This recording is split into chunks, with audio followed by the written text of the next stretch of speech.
And welcome everyone to the 60th annual JFK 50 mile presented by Brooks Running pre-race briefing. Now normally in the old days we used to do this in the gym at Boonsboro High School. We found it much more effective to do it ahead of time and to put it up on our website. My name is Mike Spinnler.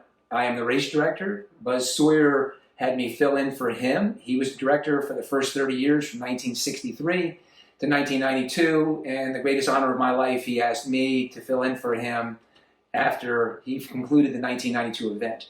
But I do not do this alone. I have an amazing race management team. I could sit here and rattle off the names of all of them and the 400 plus volunteers, but I will mention a few names that this race is just so indebted to. And our communications director, Devin Zager, Dave Long, who is a Boonsboro High School graduate and is our liaison to the town of Boonsboro. Andy Mason, who controls our website, overlooks our website, and is our elite athlete coordinator. Tim Mason, who is our operations manager, who is assisted by his assistant operations manager, Rich Zager.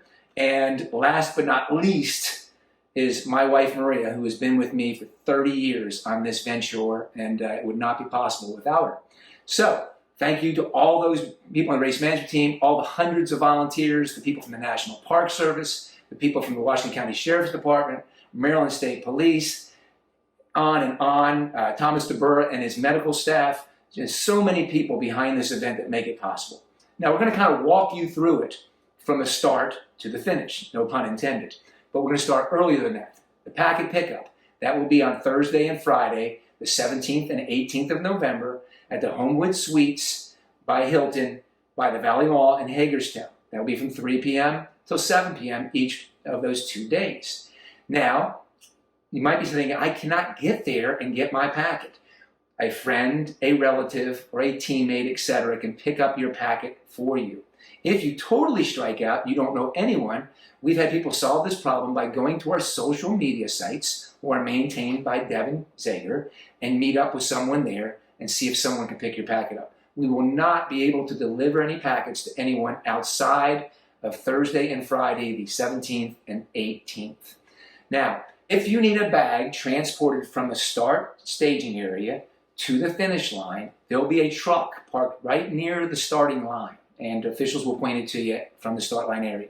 But make sure packet pickup that you pick up one of these name tags here. And on this, basically, we need your bib number, your name, an email address, and a cell phone number. If you could make that clearly written on there, attach that to your bag, put your bag into the baggage truck, it'll be delivered straight to the finish line. I mean, it'll literally be less than 30 yards away from the finish line when you finish, and we've got an amazing group of people who will distribute your bags to you.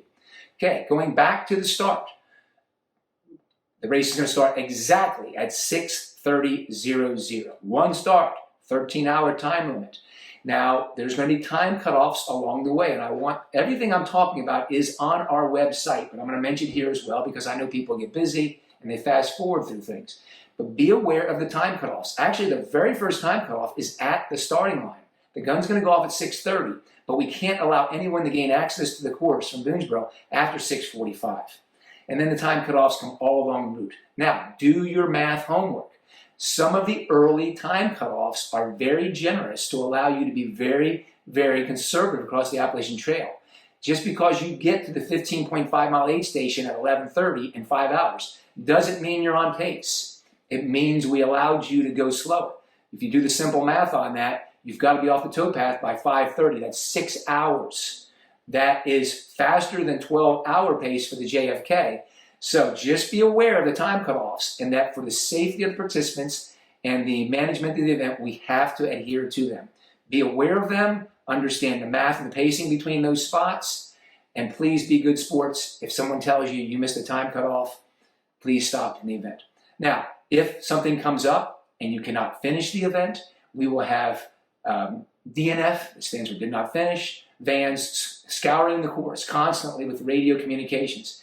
If you need to stop, stop at an aid station. Alert someone at the aid station that you need to get a ride either back to Boonsboro or to the finish line in Boonsboro. Once again, let's go back to the start. When the gun goes off, the first 2.5 miles, the road's going to be closed.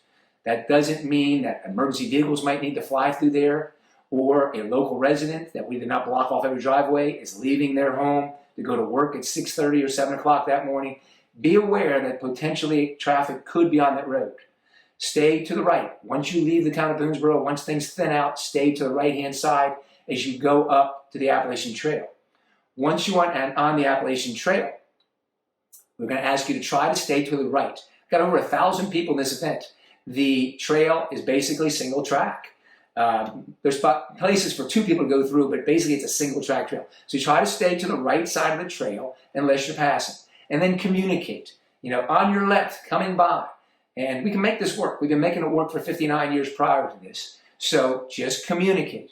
Getting back to one of my points that you'll see, we do not allow personal listening devices. Not that we're trying to be jerks. It's because it's very, very important that you be able to communicate with your fellow participants, to the race volunteers, to the race officials, to the medical support people. We need to have constant communications, and we can't have somebody listening to a personal listening device. People ask me about cell phones. Yes, you can bring cell phones.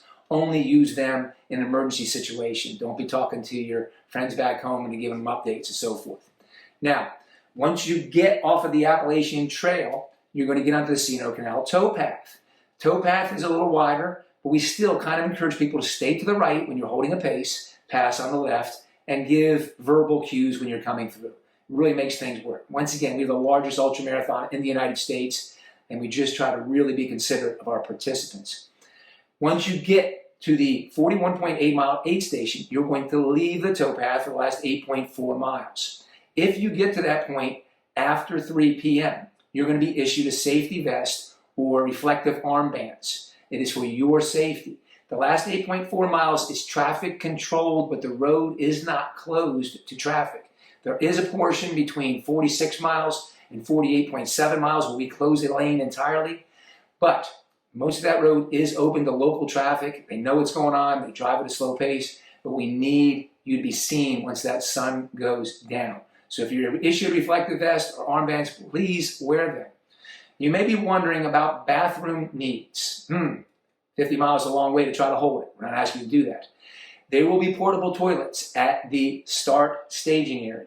There will be portable toilets at the top of the mountains at 2.5. There will be portable toilets at every aid station along the route. And then when you get to Williamsport, you'll have the facilities of Springfield Middle School. So take advantage of those portable toilets when you can. Trail race, you might be called by nature in between portable toilets. This is not pleasant to talk about, but we need to talk about it. If nature calls and you're on the AT or the Appalachian Trail and no portable toilets around, go at least 30 feet off the trail and try to cover up what you leave. Not pleasant to talk about, but that is the protocol we ask you to follow if you have to take care of nature's needs between those portable toilets. When you cross the finish line, you're going to get this beautiful Olympic-style finisher's medal. Very few of them floating around the world. As people have heard me say, less than 1/10 of 1% of the human population has ever finished a 50-mile foot race.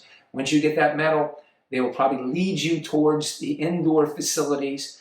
Right now, they're calling for temperatures to be in the 30s at the start of the event, mid-40s midday. We're going to drop down into the 30s again when the sun goes down. So we're going to try to get you inside where it's warm as soon as we possibly can.